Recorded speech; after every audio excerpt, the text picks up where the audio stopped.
야, 똥지게 납신다. 그걸 혼자 짊어지고 가다니 정말 미련하구나. 똥지게 납신다 조롱받던 동자승 단 한 번도 멈추지 않고 똥지게를 메고 산 정상을 오르내린 이후에 모두 눈물을 흘렸다. 새벽 4시. 산사는 아직 어둠이라는 거대한 아가리에 삼켜져 있었다. 세상 모든 것이 침묵하는 시간이었으나 운심사의 뒷감만큼은 예외였다. 9살 무지는 숨을 멈췄다. 코를 찌르는 암모니아 가스가 코 속 점막을 사정없이 찔러댔지만 아이는 익숙한 듯 미간을 찌푸린 채 나무국자를 깊숙이 찔러 넣었다. 꿀렁. 둔탁한 소리와 함께 걸쭉한 오물이 퍼올려졌다. 어른들도 코를 막고 도망치는 해우소의 바닥. 그곳에 고인 것은 수행자들의 배설물이었지만 무진에게는 황금보다 귀한 것이었다. 지게 위에 얹힌 똥장군 오물을 담는 통이 삐그덕 소리를 냈다. 아이의 몸집보다 큰 통이었다. 한 국자, 두 국자. 통이 채워질 때마다 무진의 가느다란 종아리에 핏대가 섰다. 찰랑거리는 오물이 통의 주둥이까지 차오르자 무진은 뚜껑을 닫고 마른 새끼줄로 단단히 동여맸다. 으차. 단전에서부터 쥐어짜낸 기압과 함께 무진이 몸을 일으켰다. 뼈마디가 비명을 질렀다. 어깨를 파고드는 지게 멜빵의 고통은 굳은 살이 박여도 적응되지 않는 종류의 것이었다. 무진은 비틀거리는 중심을 잡기 위해 집신씨는 발가락을 흙바닥에 박아넣듯 움켜쥐었다. 운심사의 새벽 예불을 알리는 범종 소리가 땡땡 하고 울려 퍼지기 시작했다. 다른 스님들이 법당으로 향하며 향냄새를 맡을 때 무진은 홀로 똥지게를 지고 반대편 산길로 향했다. 그가 향하는 곳은 운심사 뒤편 10년 전 대화재로 인해 검게 타버린 황역산의 정상이었다. 스님들은 황역산을 죽은 산이라 불렀다. 불길이 어찌나 거세었던지 바위마저 녹아내렸고 그 후로는 풀 한 포기, 벌레 한 마리 살지 않는 검은 땅이 되어버렸다. 사람들은 그곳을 불길하다 여겨 발길을 끊었다. 오직 무진만이 매일 새벽 그 죽음의 산을 올랐다. 똥지게를 지고. 저 녀석 또 시작이군. 법당으로 향하던 사미승 몇이 혀를 찼다. 도대체 왜 저러는 거야? 주지 스님이 시킨 것도 아니라며. 머리가 좀 모자란 거 아닐까? 똥냄새가 좋아서 저런다는 소문도 있어. 쉿. 법은 스님 들으신다. 비웃음은 무진의 등 뒤에 비수처럼 꽂혔다. 하지만 무진은 고개를 돌리지 않았다. 아니 돌릴 수 없었다. 고개를 돌리는 순간 중심이 무너져 그 귀한 걸음을 쏟을지도 몰랐기 때문이었다. 아이는 입술을 앙다물고 한 발 한 발 검은 흙을 밟았다. 산길은 가파르고 험했다. 화재로 죽은 나무들의 뿌리가 앙상한 뼈처럼 튀어나와 발목을 노렸다. 바람이 불 때마다 검은 재가 날려 눈을 찔렀다. 무진의 숨소리가 거칠어졌다. 헉헉. 폐가 찢어질 듯 아파왔다. 무진의 법명은 다함이 없다는 뜻의 무진이었으나 절 안에서 그는 똥중으로 통했다. 고아였던 그를 거두어준 곳이 운심사였지만 그는 경전을 외우는 머리가 트이지 않았고 목탁을 치는 박자 감각도 엉망이었다. 그런 그가 유일하게 잘하는 것이라고는 남들이 기피하는 허드렛일 뿐이었다. 그러나 지금 그가 하는 일은 허드렛 일이 아니었다. 조금만 더. 무진이 중얼거렸다.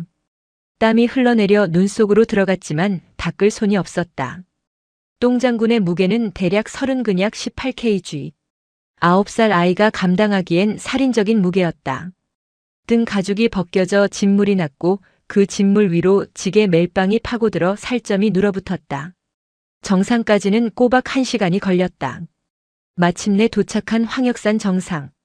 그곳은 마치 달의 표면처럼 황량했다. 검게 그을린 바위들만이 듬성듬성 박혀있을 뿐 생명의 기척이라곤 찾아볼 수 없었다. 칼바람이 거침없이 불어와 무진의 젖은 승복을 얼어붙게 만들었다. 무진은 정상 한 구석, 사람들이 잘 보지 못하는 바위 뒤편으로 향했다. 그곳에 그것이 있었다. 어른 무릎 높이도 채 되지 않는 작은 돌무더기. 비바람에 깎이고 씻겨 형체조차 알아보기 힘든 낡은 봉분 하나. 비석도 없었다. 그저 누가 쌓았는지 모를 돌멩이 몇 개가 이곳이 무덤임을 겨우 짐작하게 할 뿐이었다. 무진은 조심스럽게 지게를 내려놓았다. 어깨를 짓누르던 고통이 사라지자 이번에는 다리가 후들거렸다. 아이는 털썩 주저앉는 대신 똥장군의 뚜껑을 열었다. 지독한 악취가 정상의 맑은 공기를 더럽혔다.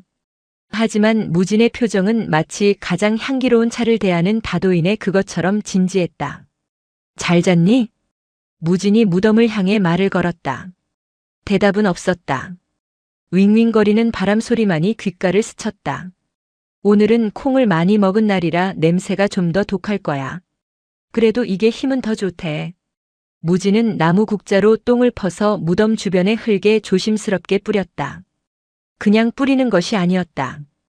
딱딱하게 굳은 검은 땅을 호미로 일일이 쪼아낸 뒤 그 틈새로 오물을 밀어넣고 다시 흙을 덮었다. 똥이 겉돌지 않고 땅속 깊이 스며들게 하기 위함이었다. 그의 손은 엉망이었다. 장갑도 끼지 않은 맨손이었다. 손톱 밑에는 검은 때와 오물이 끼어 있었고 손등은 동상으로 벌겋게 부어올라 있었다. 무진이 이 무덤을 발견한 건 작년 가을이었다. 땔감을 구하러 길을 잃고 헤매다 이곳까지 올라왔었다. 그때 무진은 보았다. 죽어버린 땅 한가운데 덩그러니 놓인 이 작은 무덤을. 어른의 무덤이라기엔 너무 작았다. 짐승의 무덤이라기엔 돌을 쌓은 정성이 사람의 것이었다. 그날 밤 무진은 꿈을 꾸었다. 얼굴 없는 아이가 추위에 떨며 울고 있었다. 추워. 너무 추워. 아무도 안 와. 꿈에서 깬 무진은 식은땀을 흘렸다. 그것은 자신의 과거였다. 절 앞에 버려지던 날 느꼈던 그 사무치는 냉기. 다음 날 무진은 주지 스님도 모르게 노스님인 월주 스님을 찾아가 물었다. 스님, 황역산 꼭대기에 작은 무덤이 하나 있는데 그게 뭡니까? 월주 스님은 찻잔을 든 손을 멈칫했다. 깊게 패인 주름 사이로 복잡한 감정이 스쳐 지나갔다. 보았느냐? 네. 그것은 무덤이 아니다. 예? 업이다. 잊혀진 업이지. 월주 스님은 더 이상 설명해주지 않았다. 다만 한마디를 덧붙였다. 그곳은 죽은 땅이다. 무엇을 해도 소용없으니 발길을 끊거라. 하지만 무진은 그 말을 들을 수 없었다. 스님이 말한 업이 무엇인지는 몰랐지만 잊혀졌다는 말은 가슴을 후벼 팠다. 잊혀진다는 건 죽음보다 더 무서운 형벌이었다. 무진 역시 부모에게 잊혀진 존재가 아니던가. 내가 기억해줄게. 무진은 다짐했었다. 이 차가운 돌무더기에게 온기를 나눠주겠노라고. 죽은 땅이라 불리는 이곳에 기필코 꽃을 피워 이 외로운 아이에게 선물하겠노라고. 그 방법으로 선택한 것이 똥이었다. 책에서 본 적이 있었다. 가장 더러운 것이 흙과 만나 썩으면 가장 좋은 거름이 된다고. 자신의 처지와 닮았다고 생각했다. 부모 없는 고아, 머리 나쁜 똥중. 세상이 더럽다고 피하는 자신도 어쩌면 누군가에게 거름이 될 수 있지 않을까. 작업은 1시간 넘게 이어졌다. 가져온 오물을 모두 땅에 묻고 흙을 다지는 동안 동쪽 하늘이 붉게 물들기 시작했다. 그때였다. 거기서 뭐 하는 짓이냐? 벼락 같은 고함이 등 뒤에서 터졌다. 무진이 화들짝 놀라 뒤를 돌아보았다. 헐떡이는 숨을 몰아쉬며 서 있는 사람은 사찰의 규율을 담당하는 호랑이, 법운 스님이었다. 그의 눈초리가 매섭게 치켜 올라가 있었다. 법운 스님. 내 너를 수상히 여겨 뒤를 밟았다.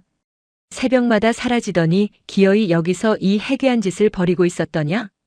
법운 스님이 성큼성큼 다가와 무진이 묻어놓은 흙을 발로 찼다. 흙 속에 섞여있던 오물 냄새가 확 풍겼다. 법운 스님은 코를 틀어주며 인상을 찌푸렸다. 신성한 산 정상에 똥칠을 해? 내 놈이 제정신이냐? 이곳이 어떤 곳인 줄 알고 감히. 저는 그저. 시끄럽다. 내 놈이 수행은 뒷전이고 똥지게나 지고 다니더니 결국 마구니가 씌었구나. 당장 내려가자. 오늘 내 놈의 종아리가 남아나지 않을 것이다. 법운 스님은 무진의 멱살을 잡듯 끌어당겼다. 무진은 버티려 했지만 어른의 힘을 당해낼 재간이 없었다. 끌려가면서도 무진의 시선은 계속해서 무덤에 머물렀다. 이제 막 덮어준 흙이 법운 스님의 발길질에 파헤쳐져 있었다. 안 되는데. 아직 다 못 덮었는데. 차가운 바람이 파헤쳐진 흙 사이로 스며들고 있었다. 무진의 눈시울이 붉어졌다. 혼나는 건 무섭지 않았다. 매를 맞는 것도 두렵지 않았다. 다만 저 아이가 다시 추위에 떨까봐 그게 걱정되어 가슴이 미어졌다. 끌려 내려가는 무진의 등 뒤로 아침 해가 떠올랐다. 햇살은 공평하게 세상 모든 것을 비추었으나 오직 황역산 정상의 그 작은 무덤만은 여전히 검은 그림자 속에 웅크리고 있었다. 회초리가 공기를 가르는 소리는 날카로웠고 살점에 박히는 소리는 둔탁했다. 짝, 짝, 짝. 잘못했습니다. 다시는 안 그러겠습니다. 법당 마당에서 무진은 종아리를 걷어올린 채 울부짖었다. 그러나 그것은 거짓말이었다. 입으로는 잘못했다고 했지만 마음속으로는 내일 새벽에 어떻게 몰래 빠져나갈지만을 궁리하고 있었다. 법운 스님은 얼굴이 불그락 푸르락해져서 회초리를 휘둘렀다. 이놈이 입만 살아서 내가 뿌린 그 더러운 오물 때문에 산신령님이 노하신다. 안 그래도 불타 죽은 산인데 거기다 똥을 퍼붓는 게 말이 되느냐? 주변에 모여든 다른 동자승들이 킥킥거리며 구경했다. 그들에게 무진의 체벌은 지루한 산사 생활의 유일한 구경거리였다.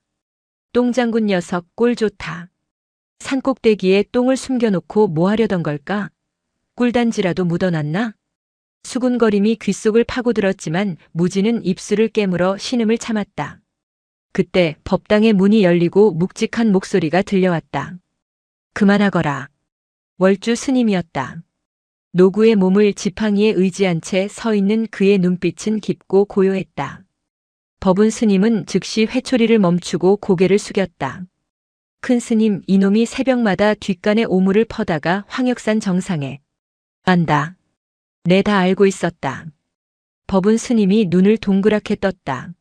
알고 계셨습니까? 헌데 어찌 말리지 않으셨습니까? 아이가 하는 일에는 다 이유가 있는 법이다. 월주 스님은 천천히 계단을 내려와 무진 앞에 섰다. 종아리에는 시벌건줄이 가 있었고 피가 맺혀 있었다. 스님은 혀를 차며 품에서 작은 연고통을 꺼내 무진에게 건넸다. 발라라. 감사합니다. 헌데 무진아. 월주 스님의 목소리가 낮아졌다. 내가 똥을 지고 올라가는 건 알겠다만 그것만으로는 부족하다 여긴 것이냐? 무진이 고개를 번쩍 들었다. 스님의 눈은 모든 것을 꿰뚫어 보는 듯 했다. 무슨 말씀이신지 내 품속에 있는 것 말이다. 무진은 화들짝 놀라 자신도 모르게 가슴팍을 움켜쥐었다. 낡은 승복 안쪽 주머니 그곳에 무진이 목숨보다 아끼는 보물이 들어있었다. 꺼내보거라. 거역할 수 없는 위험에 무진은 떨리는 손으로 품속을 뒤적였다. 조망만한 손바닥 위에 놓인 것은 꼬깃꼬깃 접힌 한지 한 장이었다. 무진이 조심스레 한지를 펼치자 그 안에서 아주 작고 검은 알갱이 3개가 드러났다. 법운 스님이 고개를 갸웃했다. 이게 무엇이냐?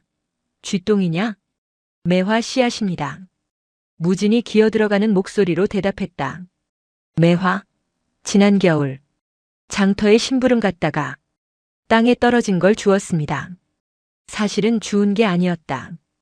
약재상 주인이 버리려던 썩은 매화 열매를 보고 무진이 사정해서 얻어온 것이었다. 과육은 다 썩어 문드러졌지만 그 안의 씨앗만은 단단했다. 무진은 며칠 밤낮을 그 씨앗을 입안에 물고 껍질을 불린 뒤 정성스레 닦아 보관해 왔었다. 황역산은 바위산이다. 게다가 화기를 머금어 독한 땅이야. 거기다 매화를 심겠다고. 법운 스님이 코웃음을 쳤다. 죽은 땅에는 아무것도 자라지 않아. 내 놈이 똥을 한 트럭을 쏟아부어도 소용없다. 헛수고하지 말고 불경이나 한 줄 더 외워. 하지만 월주 스님은 웃지 않았다. 그는 무진의 손바닥에 놓인 씨앗을 한참이나 들여다보더니 이내 무진의 눈을 바라보았다. 무진아. 예, 큰 스님. 씨앗은 말이 없으나 그 안에는 우주가 들어있다. 허나 잘못 심으면 그 우주는 영영 깨어나지 못해. 내가 하려는 일이 단순히 흙장난이 아니라면 증명해보거라. 증명. 이요? 그래. 이번 겨울이 지나고 봄이 올 때까지 그 싹을 틔워낸다면 내 너의 그 기행을 수행으로 인정해주마. 허나 실패한다면. 월주 스님의 눈빛이 엄해졌다. 너는 파괴하고 산을 내려가야 할 것이다. 절의 규율을 어기고 시간을 낭비하고 대중을 기만했으니 그 죄를 물을 수밖에 없다. 무진의 심장이 쿵 하고 내려앉았다. 파괴. 절에서 쫓겨난다는 뜻이었다. 갈 곳 없는 고아인 그에게 그것은 사형 선고나 다름없었다. 하겠느냐? 무진은 똥지개를 질 때보다 더 세게 주먹을 쥐었다. 손바닥 안에 씨앗이 살을 파고들었다. 아팠다. 하지만 그 아픔이 오히려 정신을 맑게 했다. 그 무덤의 주인, 이름 모를 아이. 그 아이에게 약속했었다. 꽃을 보여주겠노라고. 만약 여기서 포기한다면 무진은 그 아이를 2번 죽이는 셈이었다. 세상에 잊혀지게 내버려두고 자신마저 약속을 어기는 비겁자가 되는 것. 무진은 고개를 들었다. 눈빛이 흔들림 없이 빛났다. 하겠습니다. 반드시 꽃을 피우겠습니다. 법운 스님은 기가 차다는 듯 혀를 찼지만 월주 스님은 미세하게 고개를 끄덕였다. 좋다. 대신 조건이 있다. 앞으로는 새벽 예불을 모두 마치고 공양간의 일도 다 끝낸 뒤에 올라가거라. 수행자로서의 본분을 잊어서는 안 된다. 예, 알겠습니다. 그날 밤부터 무진의 일상은 전쟁이 되었다. 새벽 3시에 일어나 남들보다 먼저 마당을 쓸고 예불을 드리고 밥을 짓고 설거지를 했다. 그 모든 일을 마치고 나면 몸은 이미 녹초가 되었지만 그때부터 진짜 일과가 시작되었다. 똥장군을 지고 산을 오르는 일. 계절은 점점 깊어가고 있었다. 늦가을의 비가 겨울을 재촉하듯 추적추적 내리기 시작했다. 빗물 먹은 흙길은 기름을 바른 듯 미끄러웠다. 철퍼덕. 무진이 진흙탕에 처박혔다. 지게가 기울어지며 똥물이 쏟아져 내렸다. 무진의 승복이 오물범벅이 되었다. 무릎이 깨져 피가 흘러나왔지만 무진은 아픔을 느낄 새도 없이 바닥을 기었다. 안 돼. 안 돼. 아이는 쏟아진 똥을 손으로 긁어 모으기 시작했다. 진흙과 섞여버린 오물을 필사적으로 다시 통에 담았다. 그것은 더러운 배설물이 아니었다. 죽어가는 땅을 살릴 약이었다. 그 아이에게 줄 밥이었다. 으흐. 서러움이 복받쳤다. 왜 나는 이렇게 태어났을까? 왜 나는 머리도 나쁘고 가진 것도 없을까? 줄 수 있는 게 고작 똥밖에 없는 자신이 너무나 초라했다. 눈물과 빗물 그리고 똥물이 뒤섞인 얼굴로 무진은 다시 일어섰다. 텅 비어버린 통을 다시 채우려면 절까지 다시 내려가야 했다. 그날 무진은 3번을 왕복했다. 밤이 깊어 칠흑 같은 어둠이 산을 덮었을 때야 무진은 정상에 도착했다. 랜턴도 없이 감으로 더듬어 무덤 앞에 섰다. 그리고 품속에서 씨앗을 꺼냈다. 가장 깊게 파놓은 구덩이, 가장 많은 거름을 섞어 부드럽게 만들어 놓은 그 자리에 무진은 씨앗 새 알을 심었다. 춥지? 조금만 참아. 형이. 아니, 오빠가 꼭 지켜줄게. 무진은 자신의 다 해진 목도리를 풀어 씨앗을 심은 자리 위에 덮어주었다. 그리고 그 옆에 웅크리고 앉았다. 산 아래 멀리서 세상의 불빛들이 반짝이고 있었다. 따뜻한 아랫목과 김이 모락모락 나는 밥상이 있는 곳. 하지만 무진은 그곳보다 똥냄새 진동하는 이 무덤가가 더 편안했다. 여기는 버려진 것들의 세상이니까. 버려진 나와 버려진 땅과 버려진 무덤. 우리는 서로가 서로를 안아줄 수 있으니까. 무진은 몰랐다. 어둠 속에서 그 모습을 지켜보는 누군가의 시선이 있다는 것을. 나무 뒤에 숨어 그 광경을 바라보던 월주 스님의 눈가에 물기가 어려 있었다. 스님은 들리지 않는 목소리로 중얼거렸다. 미련한 놈. 부처가 따로 없구나. 그날 밤 황역산에는 첫눈이 내렸다. 죽은 땅을 하얗게 덮어버리는 차가운 눈. 그 눈 아래 똥과 흙이 뒤섞인 깊은 곳에서 아주 작은 변화가 시작되고 있었다. 그것은 아직 누구의 눈에도 보이지 않는 기적의 태동이었다. 겨울의 황역산은 살아있는 생명체를 거부했다.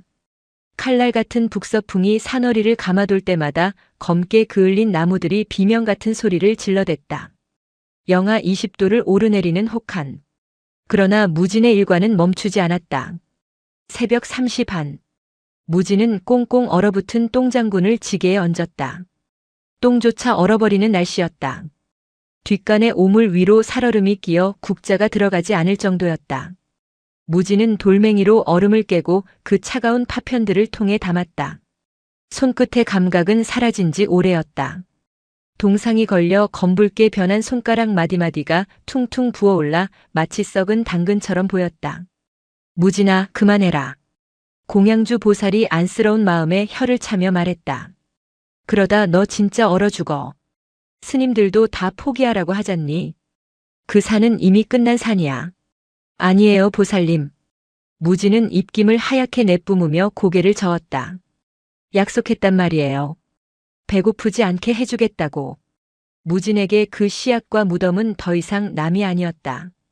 차가운 흙 속에 묻힌 씨앗들이 밥 달라고 아우성치는 소리가 귓가에 들리는 듯 했다. 무진은 지게를 짊어지고 산을 올랐다. 눈이 무릎까지 쌓인 산길은 지옥 그 자체였다. 아이의 발자국마다 핏물이 스며 나왔다. 낡은 집시는 이미 해져서 발 뒤꿈치가 훤히 드러났고 살이 터져 피가 흐르는 자리에 눈이 파고들었다가 체온에 녹아 소금물처럼 상처를 후벼 팠다. 정상에 도착했을 때 무지는 거의 기어다니다시피 했다. 똥장군 안의 오물은 오는 동안 셔버처럼 버석거리며 얼어 있었다. 무지는 꽁꽁 언 손으로 오물을 퍼내 흙 위에 덮었다. 따뜻하지? 이불이야. 똥 이불. 아이는 웃었다. 입술이 다 터져 피가 맺힌 채로 웃었다. 김이 모락모락 나는 똥은 잠시나마 땅의 온도를 높여주었다. 냄새는 지독했지만 무진에게는 그 냄새가 생명의 냄새였다. 산 아래 사람들은 향수를 뿌리고 비단 옷을 입지만 그들은 이 추운 산꼭대기까지 올라오지 않는다. 오직 똥지게를 진 자신만이 이 외로운 무덤의 친구였다. 봄이 오면 진짜 예쁜 옷 입혀줄게. 무지는 흙투성이가 된 손으로 무덤가의 돌을 쓰다듬었다. 바람이 아이의 뺨을 사정없이 때렸지만 무지는 그 자리를 떠나지 않았다. 품 안에서 온기를 꺼내 땅에게 나눠주듯 웅크리고 앉아 체온을 전했다. 그 시각 사찰 내에서는 무진에 대한 여론이 흉흉해지고 있었다. 법당 냄새가 온통 똥 냄새야. 저 녀석이 지나간 자리마다 냄새가 배어서 원. 수행자가 청정해야지. 어찌 저리 미련하고 더러운 것에 집착하는가. 스님들의 불만은 극에 달했다. 법운 스님은 노골적으로 무진을 투명 인간 취급했다. 오직 월주 스님만이 먼 발치에서 무진의 헐어버린 집신을 바라보며 깊은 한숨을 내쉴 뿐이었다. 어느 날 밤이었다. 무진이 고열에 시달리며 알아누웠다. 며칠간의 강행군이 아이의 작은 몸을 무너뜨린 것이다. 온몸이 불덩이 같았지만 무진은 헛소리를 하며 자꾸만 일어나려 했다. 가야 돼. 밥 줘야 돼. 배고플 거야.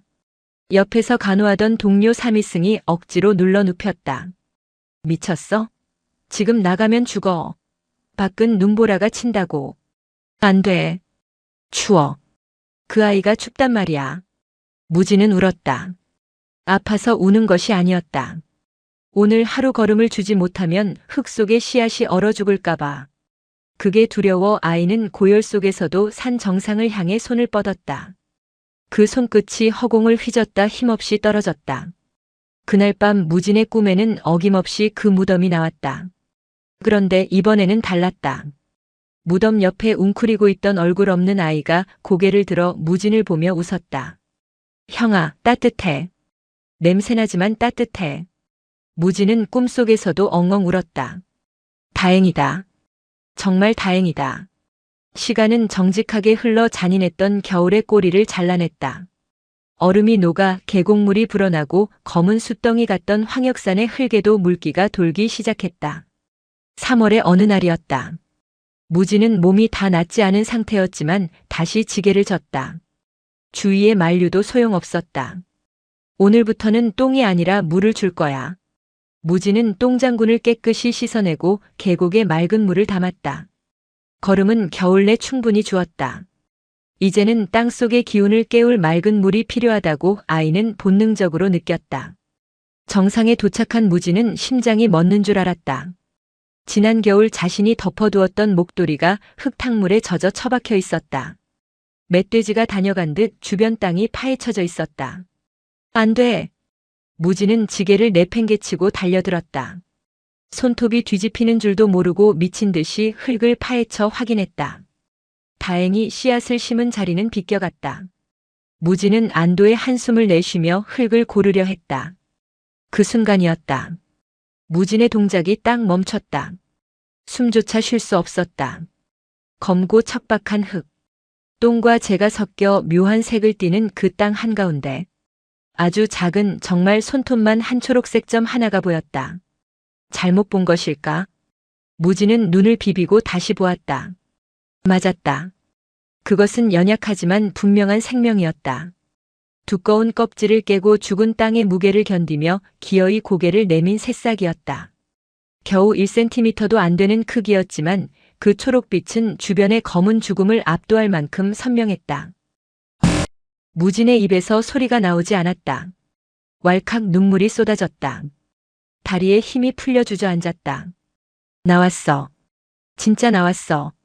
아이는 떨리는 손가락으로 새싹 주변의 흙을 조심스레 어루만졌다. 만지면 부서질까 닿지도 못하고 그저 주변만 맴돌았다. 고마워. 살아줘서 고마워. 추웠지? 무서웠지? 무지는 펑펑 울었다. 부모에게 버림받았을 때도 매를 맞을 때도 참았던 눈물이었다. 세상 천지에 내 편 하나 없다고 생각했는데 이 작은 풀포기가 내 말에 대답해 주었다. 나의 똥이 나의 땀이 헛되지 않았다고 온몸으로 증명해주고 있었다. 그때였다. 무덤가에서 바람소리가 윙 하고 들렸다. 마치 누군가 귓가에 속삭이는 것 같았다. 무지는 눈물을 닦으며 무덤을 바라보았다. 돌무더기는 여전히 말이 없었지만 왠지 모르게 그전보다 덜 쓸쓸해 보였다. 무지는 그날 산을 내려오며 아무에게도 말하지 않았다. 이 기적은 아직 너무나 작고 위태로웠다. 누구도 믿어주지 않을 것이고 오히려 밟아버릴지도 모른다는 두려움이 앞섰다. 이것은 무진과 그 아이만의 비밀이어야 했다. 하지만 비밀은 오래가지 못했다. 봄 날씨는 변덕이 심했다. 낮에는 따스하다가도 밤이 되면 돌변했다. 꽃샘 추위가 기승을 부리던 4월 초 늦은 밤. 하늘이 뚫린 듯 비가 쏟아지기 시작했다. 단순한 봄비가 아니었다. 천둥 번개를 동반한 폭우였다. 법당의 처마 끝에서 물줄기가 폭포수처럼 쏟아졌다. 스님들은 방문을 걸어 잠그고 잠자리에 들었지만 무지는 잠들 수 없었다. 이런 비라면 흙이 다 쓸려 내려갈 거야. 이제 막 고개를 내민 그 여린 새싹이 견딜 수 있는 비가 아니었다. 뿌리가 채 내리지 못한 상태에서 흙이 유실되면 새싹은 그대로 죽는다. 무지는 자리를 박차고 일어났다. 어디 가냐? 잠결에 깬 사미승이 물었다. 뒷간에. 무지는 거짓말을 하고 방을 나섰다. 밖은 칠흑 같은 어둠이었다. 번개가 칠 때마다 세상이 번쩍이며 공포스러운 민낯을 드러냈다. 무지는 신발도 제대로 신지 못한 채 빗속으로 뛰어들었다. 우비도 없었다. 삿갓도 없었다. 얇은 승복 하나 걸친 채 무지는 미친 듯이 산을 올랐다. 빗물에 젖은 산길은 미끄럼틀 같았다. 몇 번을 넘어지고 굴렀다. 날카로운 돌부리에 이마가 찢어져 피가 흘러내려 빗물과 섞였다. 제발, 제발 버텨줘. 무지는 네 발로 기어서 정상에 도착했다. 상황은 최악이었다. 정상의 흙들이 빗물에 씻겨 급류처럼 아래로 흘러내리고 있었다. 무진이 심어놓은 자리도 위태로웠다. 빗방울이 어찌나 굵은지 새싹의 목이 금방이라도 꺾일 것 같았다. 무진은 망설임 없이 흙탕물 속으로 몸을 던졌다. 새싹이 있는 그 작은 땅 위로 자신의 몸을 엎드려 덮었다. 등 위로 쏟아지는 빗줄기가 돌멩이를 던지는 것처럼 아팠다. 차가운 진흙이 배와 가슴을 적셨다. 추위가 뼛속까지 파고들었지만 무지는 이를 악물었다. 팔과 다리로 땅을 지지해 자신의 몸을 인간 지붕으로 만들었다. 형이 막아줄게. 걱정 마. 아무것도 아니야. 그냥 비야. 무지는 배 밑에 있는 작은 생명에게 끊임없이 말을 걸었다. 체온이 급격히 떨어졌다. 의식이 가물가물해졌다. 덜덜 떨리는 턱이 딱딱 소리를 냈다. 그래도 무진은 자세를 풀지 않았다. 자신이 비키는 순간 저 아이는 죽는다. 그 생각 하나가 아이의 정신줄을 붙잡고 있었다. 얼마나 지났을까? 빗소리 사이로 누군가의 발자국 소리가 들렸다. 환청인가 싶었다. 이런 폭우 속에 이 죽은 산에 올라올 사람이 있을 리 없었다. 이 미련한 놈. 익숙한 목소리였다. 무진이 힘겹게 고개를 들었다.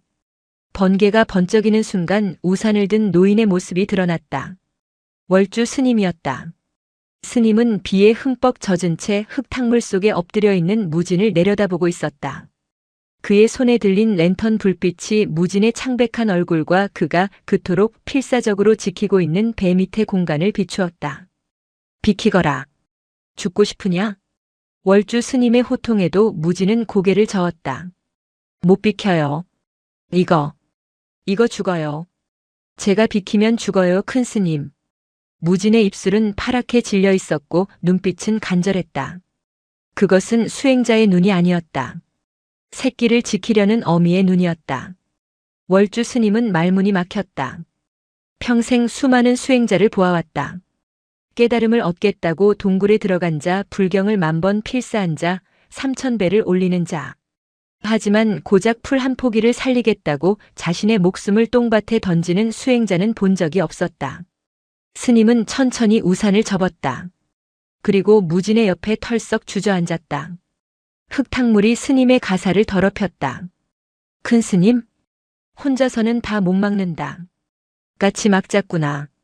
월주 스님은 자신의 넓은 등과 가사 자락을 펼쳐 무진과 그 아래의 땅을 감싸 안았다. 노승의 따뜻한 체온이 차갑게 식어가던 무진의 등에 닿았다. 스님, 말하지 마라. 기운 빠진다. 비가 그칠 때까지 버티는 거다. 폭우는 새벽이 되어서야 잦아들었다. 산 정상에는 기이한 풍경이 만들어져 있었다. 웅크린 노승과 그 품에 안긴 작은 동자승. 두 사람의 모습은 마치 비바람을 견디는 하나의 거대한 바위처럼 보였다. 그리고 그들의 배 밑 아주 깊은 곳. 가장 안전하고 따뜻한 그곳에서 연두색 새싹은 단 하나의 상처도 입지 않은 채 꼿꼿하게 고개를 들고 있었다. 가장 더러운 똥과 가장 어리석은 미련함이 만들어낸 가장 위대한 보호였다. 다음 날 아침 황역산은 거짓말처럼 고요했다. 간밤의 폭우가 씻겨 내려간 하늘은 시리도록 파랐는데 그 아래 운심사 앞마당은 발칵 뒤집혀 있었다. 주지 스님과 큰 스님 그리고 무진이 사라졌다는 소식 때문이었다. 큰 스님, 무진아. 법운 스님과 대중 스님들이 헐레벌떡 산을 올라왔다. 그리고 정상에 도착했을 때 그들은 자신들의 눈을 의심해야 했다. 진흙투성이가 된 노승과 어린아이. 두 사람은 서로를 꼭 껴안은 채 꾸벅꾸벅 졸고 있었다. 승복은 흙탕물에 젖어 넝마가 되었고 몰골은 거지보다 못했다. 이게 무슨... 법운 스님이 말을 잇지 못하고 다가갔다. 인기척에 월주 스님이 부스스 눈을 떴다. 왔느냐? 목소리는 잠겨 있었으나 눈빛만은 형형했다. 법운 스님이 울먹이며 물었다. 노구의 몸으로 어찌 이런 험한 곳에서 밤을 지새우셨습니까? 얼른 내려가십시다. 잠깐. 조심하거라. 월주 스님이 손을 들어 법운 스님의 발을 제지했다. 거기서 한 발자국도 움직이지 마라. 밟으면 안 된다. 예? 무엇을 말입니까? 월주 스님은 천천히 몸을 일으켰다. 품 안에 안겨있던 무진도 비몽사몽 눈을 떴다. 스님이 비켜선 자리, 무진의 배 밑에 숨겨져 있던 그 작은 공간이 드러났다. 주변 흙은 빗물에 쓸려 내려가 깊게 파여 있었으나 오직 두 사람이 몸으로 막아낸 그 한 뼘의 땅만은 봉긋하게 솟아 있었다. 그리고 그 한가운데 아주 작고 여린 그러나 분명한 초록색 떡잎 두 장이 고개를 들고 있었다. 아! 스님들 사이에서 탄성이 터져 나왔다. 그것은 단순한 풀포기가 아니었다. 지난 10년간 그 어떤 나무도 풀도 이끼조차 살지 못했던 죽음의 땅 황역산이 10년 만에 처음으로 잉태한 생명이었다. 월주 스님이 무진의 어깨를 감싸 쥐며 대중을 향해 말했다. 보아라. 너희가 더럽다고 피하던 똥이다. 너희가 미련하다고 비웃던 저 아이의 땀이다. 그것들이 모여 이 죽은 땅을 살려냈다. 법은 스님의 얼굴이 홍당무처럼 붉어졌다. 그는 코를 막았던 자신의 손을 슬그머니 내렸다. 지금 이 순간만큼은 저 똥냄새 진동하는 흙바닥이 법당의 황금 불상보다 더 거룩해 보였기 때문이었다. 무진이 해맑게 웃으며 코를 훌쩍였다. 스님, 예, 살았어요. 진짜 살았어요. 그날 이후 운심사의 분위기는 완전히 바뀌었다. 여전히 무진은 똥지게를 졌다. 하지만 이제 아무도 그를 똥중이라 부르지 않았고 비웃지도 않았다. 오히려 새벽마다 무진이 지게를 지고 나설 때면 젊은 스님 몇몇이 말없이 뒤를 따랐다. 무진아, 이리다오. 오늘은 내가 지마. 무거워요, 스님. 수행이라지 않느냐. 나도 공덕 좀 쌓자. 한 명이 두 명이 되고 두 명이 다섯 명이 되었다. 똥지게 행렬이 이어졌다. 스님들은 더 이상 코를 막지 않았다. 그들은 호미를 들고 올라가 무진이 개척해 놓은 땅 주변을 넓히기 시작했다. 딱딱한 바위를 골라내고 죽은 나무 뿌리를 캐냈다. 무진의 작은 믿음이 사찰 전체를 움직이는 거대한 파도가 된 것이다. 계절은 부지런히 바퀴를 굴렸다. 봄이 지나고 여름이 오자 기적은 가속도가 붙었다. 무진이 심었던 매화 묘목은 무럭무럭 자라 어른 허리춤까지 올라왔다. 하지만 진짜 기적은 그 옆에서 일어났다. 매화나무 주변으로 똥거름의 영양분이 퍼져나가자 잠들어 있던 땅속의 다른 씨앗들이 깨어나기 시작한 것이다. 이름 모를 야생화들이 피어났다. 민들레가 홀씨를 날려 바위 틈새에 자리를 잡았다. 흙의 습기가 머금어지자 지렁이가 생겼고 지렁이를 잡아먹으려 산새들이 날아들었다. 새들이 똥을 싸자 그 속에 있던 머루달의 씨앗이 다시 싹을 틔웠다. 죽었던 생태계의 순환 고리가 무진이 쏟아부은 똥이라는 방아쇠로 인해 다시 돌아가기 시작한 것이다. 가을이 되자 황역산 정상은 작은 정원이 되었다. 검은 숫덩이뿐이던 산꼭대기에 초록색 섬이 생긴 것 같았다. 그 중심에는 여전히 그 작은 돌무덤이 있었고 무진은 매일 그 무덤을 닦고 또 닦았다. 그리고 다시 겨울. 운심사의 폭설이 내렸다.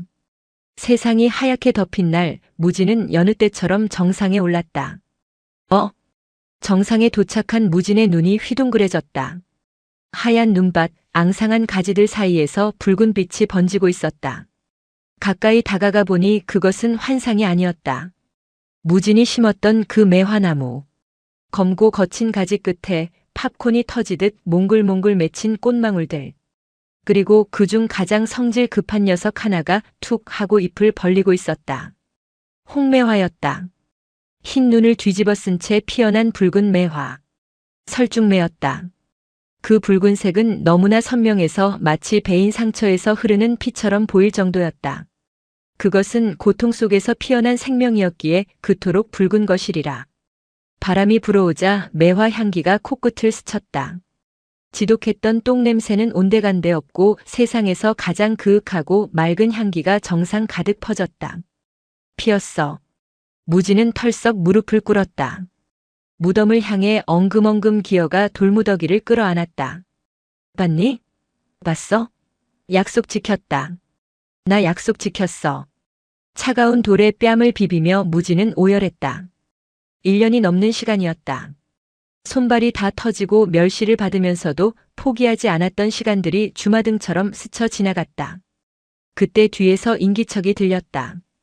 월주 스님과 주지 스님 그리고 전 대중 스님들이 올라와 있었다. 그들은 말을 잃은 채 눈앞의 광경을 응시했다. 죽은 산 정상에 홀로 붉게 타오르는 매화나무 한 그루. 그 아래 눈물 흘리는 어린 승려. 주지 스님이 떨리는 목소리로 합장했다. 나무아미타불. 그것은 단순한 꽃구경이 아니었다. 경전 속 어떤 글귀보다 더 강력한 살아있는 설법이었다. 가장 더러운 것이 가장 향기로운 것이 될 수 있다는 진리. 버려진 땅도 포기하지 않으면 낙토가 될 수 있다는 희망. 스님들은 하나둘씩 무릎을 꿇고 매화나무와 무진을 향해 절을 올렸다. 그 절은 부처님께 올리는 예경이자 생명을 살려낸 작은 거인에 대한 존경의 표시였다. 매화 향기가 그윽하게 퍼지던 그날 오후. 스님들은 정상에 둘러앉았다. 훈훈한 기운이 감돌았지만 모두의 시선은 무진이 끌어안고 있는 그 작은 무덤에 쏠려 있었다. 주지 스님이 조심스럽게 입을 열었다. 무진아. 예, 스님. 이제 말해주겠느냐? 이 무덤이 도대체 누구의 것이냐? 우리가 알기로 이 산에는 무덤이 없었다. 스님들의 시선이 집중되었다. 한간에는 무진에 숨겨진 가족이다. 혹은 옛날 산불 때 죽은 동물의 무덤이다 등 소문이 무성했었다. 무진은 매화 꽃잎 하나가 바람에 날려 무덤 위에 내려앉는 것을 보았다. 아이는 덤덤하게 그러나 슬픈 눈으로 입을 열었다. 아무도 아니에요. 응? 아무도 아니라니? 저도 몰라요. 여기가 진짜 무덤인지 아닌지. 스님들이 웅성거렸다. 그럼 내가 여태껏 가짜 무덤에 절을 하고 똥을 날랐단 말이냐? 작년 가을에 산에 올라왔다가 돌무더기를 봤어요. 그냥 돌이 쌓여 있었는데 모양이 꼭 무덤 같았어요. 너무 작고 초라해서 꼭 버려진 아기 같았어요. 무진의 목소리가 조금씩 떨리기 시작했다. 절에 처음 왔을 때 제가 그랬거든요. 보살님이 그러셨어요. 저는 절 대문 앞에 종이 상자에 담겨 버려져 있었다고. 이름도 없이 추운 겨울에. 무진은 자신의 가슴을 움켜쥐었다. 이 돌무더기를 보는데 저 같았어요. 아무도 안 찾아오고 춥고 배고프고 죽은 땅에 혼자 있는 게 너무 불쌍해서 그냥 지나칠 수가 없었어요. 좌중은 찬물을 끼얹은 듯 조용해졌다. 무진이 눈물을 툭 떨구며 말을 이었다. 그래서 제가 정했어요. 이건 무덤이라고. 내가 이 아이 엄마도 해주고 아빠도 해주겠다고. 꽃이 피면 꽃 구경도 시켜주고 친구도 만들어주겠다고. 그러면 이 아이는 외롭지 않을 테니까. 저처럼 외롭지 않을 테니까. 무진은 엉엉 소리내어 울기 시작했다. 그것은 무덤을 위한 위로가 아니었다. 부모에게 버림받고 세상에 홀로 남겨진 자기 자신을 향한 위로였다. 스스로를 투영한 돌무더기에 정성을 쏟음으로써 무진은 자신의 상처를 치유하고 있었던 것이다. 법운 스님은 고개를 숙이고 눈시울을 붉혔다. 자신이 똥냄새 난다고 구박했던 그 아이의 마음속에 이토록 깊은 흉터가 있는 줄은 몰랐다. 그때 월주 스님이 무겁게 입을 열었다. 무진아. 스님은 자리에서 일어나 무덤 앞으로 다가갔다. 그리고 지팡이로 돌무더기를 톡 쳤다. 이것은 가짜 무덤이 아니다. 무진이 눈물 젖은 얼굴로 고개를 들었다. 예? 내 마음이 닿지 않았느냐? 내 땀이 스며들지 않았느냐? 그리고 이제 꽃이 피지 않았느냐? 월주 스님은 무덤 위에 핀 붉은 매화를 가리켰다. 죽은 돌무더기에 생명을 불어넣은 건 부처도 아니고 신도 아니다. 바로 너의 자비심이다. 너의 그 마음이 이곳을 진짜 성소로 만들었다. 그러니 이것은 세상에서 가장 아름다운 무덤이다. 월주 스님은 합장하고 돌무더기를 향해 깊이 고개를 숙였다. 나무관세음보살. 그 순간 스님들은 깨달았다. 무진이 매일 지고 날랐던 것은 똥지게가 아니었다. 그것은 세상의 모든 버려진 것들을 향한 연민이었고 사랑이었다. 아이는 똥으로 꽃을 피운 것이 아니라 사랑으로 세상을 바꾼 것이다. 그날 밤 아무것도 들어있지 않은 그 빈 무덤은 운심사에서 가장 따뜻한 곳이 되었다. 달빛이 매화나무 그림자를 길게 들이우고 그 그림자가 마치 이불처럼 작은 돌무덤을 덮어주었다. 발 없는 말이 천리를 간다 했던가. 황역산 정상에 핀 붉은 매화 소식은 봄바람보다 빠르게 산 아래 마을로 퍼져나갔다. 처음에는 나무꾼들의 입에서, 다음에는 장보러 온 보살님들의 입에서, 마침내 도시에 사는 사람들의 귀에까지 들어갔다. 그 죽은 산에 꽃이 피었다고. 어린 스님이 똥을 날라 산을 살렸다더라. 거기가 그렇게 영험하다며? 빈 무덤에 절하면 소원이 이루어진대. 소문은 살을 덧붙여 전설이 되었다. 조용하던 운심사가 시끌벅적해졌다. 카메라를 든 기자들, 등산복을 입은 관광객들, 기도를 드리러 온 신도들이 구름대처럼 몰려들었다. 그들은 대웅전 부처님께는 눈길도 주지 않고 곧장 황역산 정상으로 향했다. 여기가 그 똥밭이야? 야, 냄새 하나도 안 나는데? 꽃향기만 난다. 저게 그 무덤이네. 사진 찍자. 사람들은 신기한 구경거리를 보듯 떠들썩했다. 그들은 무덤을 배경으로 사진을 찍고 나뭇가지를 꺾으려 들었다. 무지는 그 광경을 보고 사색이 되어 달려들었다. 안 돼요. 들어가지 마세요. 밟으면 안 돼요. 무지는 온몸으로 울타리를 쳤다. 이제 막 도단한 이름 모를 들꽃들이 등산화 발바닥에 지시겨지고 있었다. 무지는 바닥에 엎드려 꽃을 감싸 안았다. 비키세요. 여긴 구경하는 곳이 아니에요. 거참, 꼬마 스님이 유세가 대단하네. 우리도 시주하고 올라온 거야. 사람들은 혀를 찼다. 무진의 승복은 다시 흙투성이가 되었다. 사람들에게 밀려 넘어지고 카메라 플래시 세례에 눈이 부셨지만 무진은 물러서지 않았다. 그에게 이곳은 관광지가 아니라 세상에 하나뿐인 가족이 잠든 안방이었다. 그때였다. 소란스러운 인파를 가르고 누군가 지팡이를 내리쳤다. 쾅! 바위가 울리는 소리에 사람들이 흠칫 놀라 돌아보았다. 월주 스님이었다. 노스님의 눈에서 서슬 퍼런 광채가 뿜어져 나왔다. 나가거라. 나직하지만 엄중한 목소리였다. 이곳은 꽃을 보러 오는 곳이 아니다. 마음을 보러 오는 곳이다. 꽃만 탐하고 향기만 훔치려는 자들은 당장 산을 내려가라. 너희의 발자국이 이 아이의 똥지게보다 더럽구나. 좌중은 찬물을 끼얹은 듯 고요해졌다. 부끄러움을 느낀 몇몇이 슬그머니 카메라를 내렸다. 월주 스님은 무진을 일으켜 세우며 흙 묻은 무릎을 털어주었다. 무진아, 문을 닫거라. 예, 당분간 산문을 닫는다. 꽃도 쉴 시간이 필요하고 너도 쉴 시간이 필요하다. 그날부터 운심사는 산문을 걸어 잠갔다. 사람들의 발길은 끊겼지만 신기하게도 매화 향기는 더욱 짙어져 산 아래 마을까지 흘러내려갔다. 사람들은 멀리서 산 정상을 올려다보며 생각했다. 진정한 기적은 눈에 보이는 붉은 꽃잎이 아니라 그 꽃을 피우기 위해 흘린 아이의 땀방울이었음을. 세월은 유수와 같아 다시 두 번의 겨울과 봄이 지났다. 황역사는 이제 죽은 산이라는 오명을 완전히 벗었다. 무진이 시작한 생명의 불씨는 산 전체로 번져나갔다. 정상의 붉은 매화나무에서 떨어진 씨앗들이 자라나 작은 군락을 이루었고 그 주변으로 억새와 진달래가 흐드러지게 피어났다. 무진은 11살이 되었다. 키가 한 뼘이나 자랐고 앳된 얼굴에도 제법 소년의 태가 났다. 하지만 변하지 않은 것이 딱 하나 있었다. 여전히 새벽마다 지게를 진다는 것. 다만 달라진 점이 있다면 이제는 혼자가 아니라는 것이었다. 멍, 멍.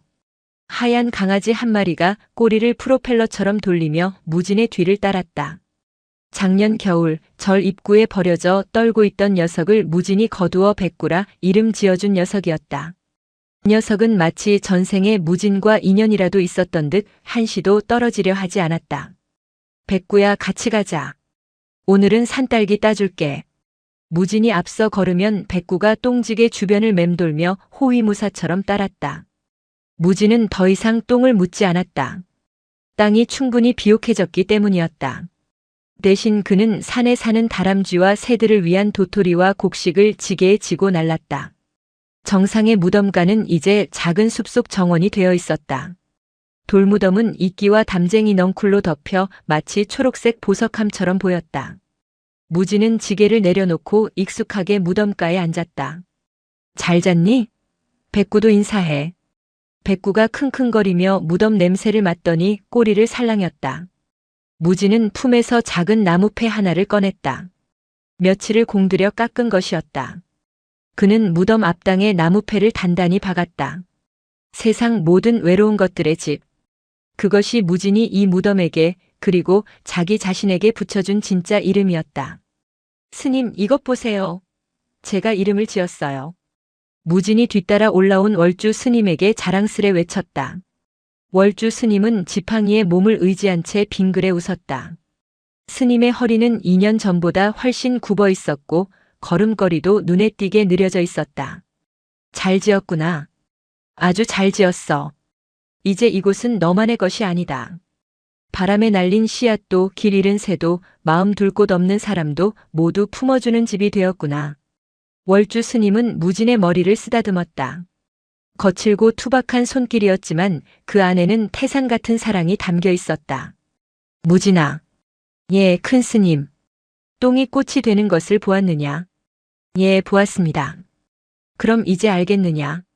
세상에 버릴 것은 하나도 없다는 것을. 너도 나도 저 백구도 심지어 냄새나는 똥조차도 제 자리를 찾으면 귀한 보물이 된다는 것을. 무진은 고개를 끄덕였다. 어렴풋이 알 것 같았다. 자신이 왜 그토록 이 산을 올랐는지. 단순히 꽃을 보고 싶어서가 아니었다. 쓸모없어 보이는 자신도 어딘가에는 쓰임이 있을 거라는 그 희망을 확인하고 싶었던 것임을. 제11장 가장 더러운 것으로 가장 깨끗한 것을. 다시 봄이 무르익어 절정으로 치닫던 어느 따스한 오후였다.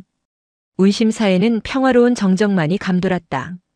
스님들은 각자의 처소에서 수행 중이었고 산새 소리만이 간간히 들려왔다. 황역산 정상은 그야말로 무릉도원이었다. 만개한 홍매화가 붉은 비를 뿌리고 있었다. 바람이 불 때마다 꽃잎이 눈처럼 흩날려 검은 흙을 분홍빛으로 덮었다. 그 꽃그늘 아래 무진이 누워 있었다. 새벽부터 부지런히 산을 오르내리느라 피곤했는지 지게를 베개 삼아 깊은 낮잠에 빠져 있었다. 아이의 얼굴은 흑투성이었지만 표정만큼은 세상 그 누구보다 평온해 보였다. 그 옆에는 백구가 무진의 배에 턱을 괴고 함께 잠들어 있었다. 아이의 앳된 숨소리와 강아지의 고롱거리는 소리가 화음을 이루었다. 매화 꽃잎 하나가 떨어져 무진의 콧잔등에 내려앉았지만 아이는 깨지 않고 달콤한 꿈을 꾸는 듯 입꼬리를 살짝 올렸다. 그리고 그 뒤편. 오래된 바위에 걸터앉은 월주 스님이 그 평화로운 풍경을 하염없이 바라보고 있었다. 스님의 시선은 잠든 무진을 지나 아이가 꽃 피운 매화나무를 지나 저 멀리 첩첩산중으로 뻗어나갔다. 죽었던 땅이 숲이 되고 버려진 아이가 숲의 주인이 되었다. 월주 스님은 혼잣말로 중얼거렸다. 그래. 그거면 되었다. 스님은 품에서 낡은 염주를 꺼내 굴렸다. 가장 낮고 더러운 곳에서 시작된 이 작은 기적이 언젠가 온 세상을 덮을 숲이 되리라는 것을 그는 알고 있었다. 햇살이 쏟아져 내렸다. 붉은 매화나무 아래 흙 묻은 동자승과 하얀 강아지, 그리고 그들을 지키는 늙은 스승. 한 폭의 수묵화 같은 이 장면 위로 바람이 불어와 꽃비가 우수수 쏟아졌다. 무진의 낡은 똥지게 위에도 이름 없는 작은 무덤 위에도 공평하게 아주 눈부시게. 그것은 똥이 피워낸 가장 깨끗한 축복이었다. 세월은 무심하게 흘러 6년이라는 시간을 더 쌓아 올렸다. 무진은 이제 17, 앳된 티를 벗고 어깨가 딱 벌어진 청년 승려가 되어 있었다.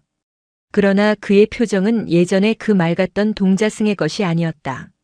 미간에는 깊은 주름이 패였고 눈빛은 날카롭게 곤두서 있었다. 나가세요. 들어가지 말라고 했습니다. 무진의 고함 소리가 황역산 정상에 쩌렁쩌렁 울렸다.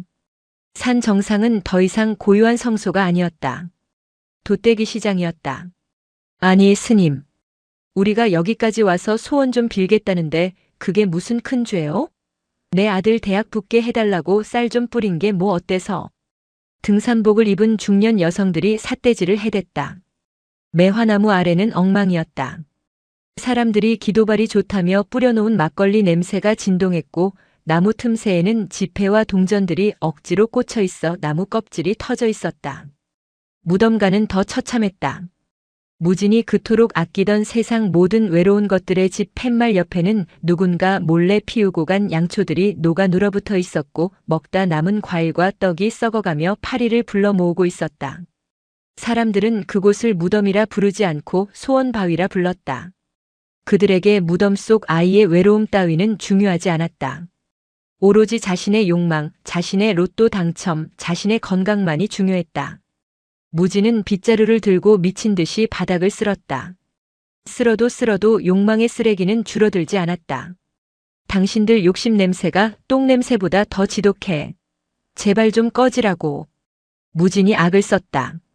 승려로서 입에 담지 말아야 할 거친 언사였으나 참을 수가 없었다. 자신이 똥지게를 져서 살려낸 땅이었다. 내 동생, 내 분신 같은 무덤이었다. 그런데 세상 사람들은 이곳을 자신들의 욕망을 배설하는 또 다른 뒷간으로 만들고 있었다. 그날 저녁 무진은 씩씩거리며 법당으로 내려왔다. 분을 사귀지 못해 숨소리가 거칠었다. 무진아. 노쇠하여 이제는 거동조차 힘겨운 월주 스님이 툇마루에 앉아 그를 불렀다. 또 싸웠느냐? 그 인간들은 사람이 아닙니다. 짐승보다 못해요. 나무에 못을 박고 무덤에 술을 붓습니다. 제가 어떻게 가만히 있습니까? 그래서 욕을 하고 쫓아내니 속이 시원하더냐?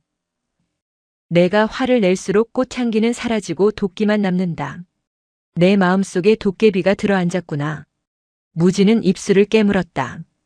스님의 말씀이 옳았지만 머리로 아는 것과 가슴으로 받아들이는 것은 달랐다. 세상의 무례함 앞에서 초연해지기에 무진은 아직 너무 젊고 뜨거웠다. 운심사의 재정은 넉넉지 않았다. 신도들이 늘어났다고는 하나 그들은 산 정상으로 직행할 뿐 절의 불사에는 큰 관심이 없었다. 오히려 몰려드는 인파 때문에 절 마당이 훼손되고 쓰레기 처리 비용만 늘어나는 실정이었다. 그러던 어느 날 고급 세단 한 대가 절 마당으로 들어왔다. 양복을 빼입은 사내들이 주지 스님을 찾았다. 지역 건설사 대표와 군청 관계자였다. 그들은 거액이 적힌 서류 봉투를 내밀었다. 황역산 정상까지 케이블카를 놓읍시다. 주지 스님과 대중 스님들이 술렁거렸다. 스님들도 힘들게 올라다니실 필요 없고 관광 수입도 절반 뚝 떼어드리겠습니다. 지금처럼 흙먼지 날리는 산길이 아니라 데크도 깔고 매점도 만들어서 깔끔하게 정비하자는 겁니다.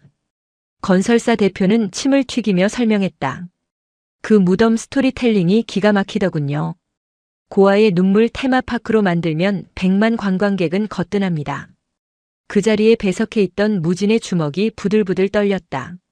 스토리텔링? 테마파크? 그 아이의 고통이 자신의 피땀이 고작 돈벌이 수단으로 전락한다는 말인가? 안 됩니다. 무진이 자리를 박차고 일어났다. 여기가 어디라고 장사판을 벌입니까? 케이블카라니요. 산을 다 죽일 작정입니까? 이복의 젊은 스님. 현실을 좀 봐요. 절간 기둥이 썩어가는데 수리할 돈도 없잖소. 부처님도 중생 구제하려면 돈이 필요한 법이요. 대표가 비웃듯 말했다. 주지 스님마저 곤란한 표정으로 침묵했다. 현실적인 유혹은 달콤했다. 낡은 요사체를 수리하고 불사를 일으킬 수 있는 기회였다. 무지는 절망했다.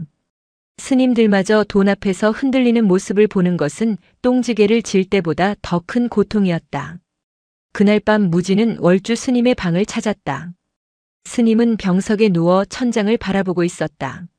스님, 막아주세요. 저 사람들이 산의 쇠말뚝을 받겠답니다. 월주 스님은 힘겹게 고개를 돌려 무진을 보았다. 눈동자가 탁하게 흐려져 있었다. 죽음의 그림자가 턱 밑까지 차올라 있었다. 무진아. 예, 큰 스님.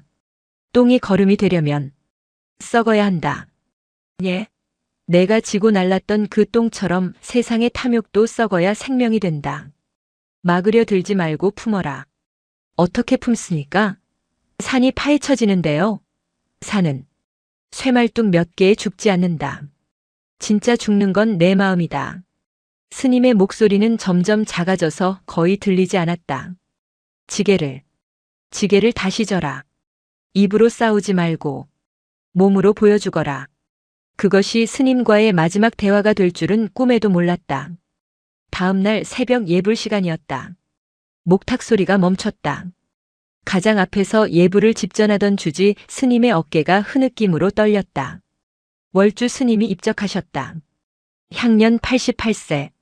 평생을 누더기 승복 한 벌로 사셨던 운심사의 큰 어른이자 무진의 아버지였던 그가 떠났다.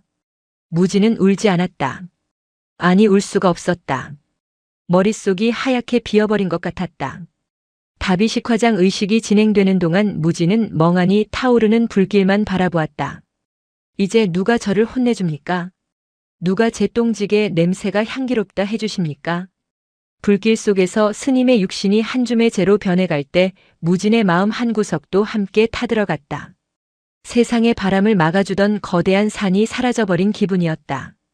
장례가 끝나고 운심사는 깊은 슬픔에 잠겼다. 그러나 세상은 잔인했다. 스님의 49제가 채 끝나기도 전에 건설사 사람들은 다시 찾아와 공사를 재촉했다. 주지 스님은 월주 스님의 유언이 없었다는 핑계로 결정을 미루고 있었지만 압박은 거세지고 있었다. 무진은 월주 스님의 유품을 정리하다가 낡은 서랍 깊숙한 곳에서 빛바랜 공책 한 권을 발견했다. 무진 육아일기라고 적힌 투박한 글씨. 무진의 손이 떨렸다. 육아일기라니. 첫 페이지를 넘기자 비뚤배뚤한 글씨들이 눈에 들어왔다. 오늘 무진이가 처음으로 똥장군을 졌다. 비틀거리는 꼴이 꼭 갓 태어난 송아지 같다. 마음이 아프지만 말리지 않았다. 제 딴에는 살겠다고 용쓰는 것이 기특하다. 폭우가 쏟아지는 밤 무진이가 산으로 뛰어 올라갔다. 미련한 놈. 제 몸 상하는 줄도 모르고. 내가 가서 우산이라도 씌워줘야겠다. 이 녀석이 내 스승이다. 무진은 그 자리에 주저앉아 통곡했다. 스님은 다 보고 계셨다. 무심한 척했지만 뒤에서 항상 지켜보고 계셨다. 무진이 똥지게를 지고 홀로 걷던 그 모든 길 위에 스님의 시선이 함께 깔려 있었다. 스님, 잘못했어요. 제가 잘못했어요. 무진은 공책을 가슴에 품고 밤이 새도록 울었다. 그리고 새벽이 밝아올 무렵 무진은 퉁퉁 부은 눈으로 일어섰다. 눈빛이 달라져 있었다. 도끼는 사라지고 그 자리에 깊고 단단한 슬픔과 결기가 들어차 있었다. 무진은 창고로 향했다. 먼지 쌓인 똥지게를 다시 꺼냈다. 그리고 월주 스님의 승복띠를 잘라 머리에 질끈 동여맸다. 보여드리겠습니다. 입으로 싸우지 않고 몸으로 보여주는 법을. 무진은 텅 빈 지게를 지고 산을 오르기 시작했다. 똥통이 아니었다. 이번에 그가 담을 것은 산 아래 사람들의 버려진 양심이었다. 황역산 입구 케이블카 측량 기사들이 줄자를 대고 있는 그곳으로 무진이 걸어갔다. 비키세요, 스님. 공사 시작합니다. 인부들이 짜증스럽게 손사래를 쳤다. 무진은 말없이 그들 앞에 섰다. 그리고 천천히, 아주 천천히 바닥에 무릎을 꿇고 절을 올렸다. 1배, 2배. 뭐 하는 거야? 무진은 대답 없이 3000배를 시작했다. 공사 차량이 들어오는 진입로 한가운데서 그는 자신의 몸을 던져 가장 낮고 고요한 시위를 시작한 것이다. 굴착기의 시동 소리가 괴물 울음소리처럼 산을 흔들었다. 비키라니까. 이 스님이 진짜. 작업반장이 안전모를 바닥에 내동댕이 치며 고함쳤다. 육중한 중장비가 무진의 코앞 1m 전방까지 다가와 멈춰섰다. 쇠붙이의 서늘한 냉기가 얼굴에 닿았지만 무진은 눈 하나 깜짝하지 않았다. 그는 그저 절을 했다. 하나. 무릎이 땅에 닿는다. 이마가 흙에 닿는다. 둘. 몸을 일으킨다. 합장한다. 다시 엎드린다. 그것은 시위가 아니었다. 기도였다.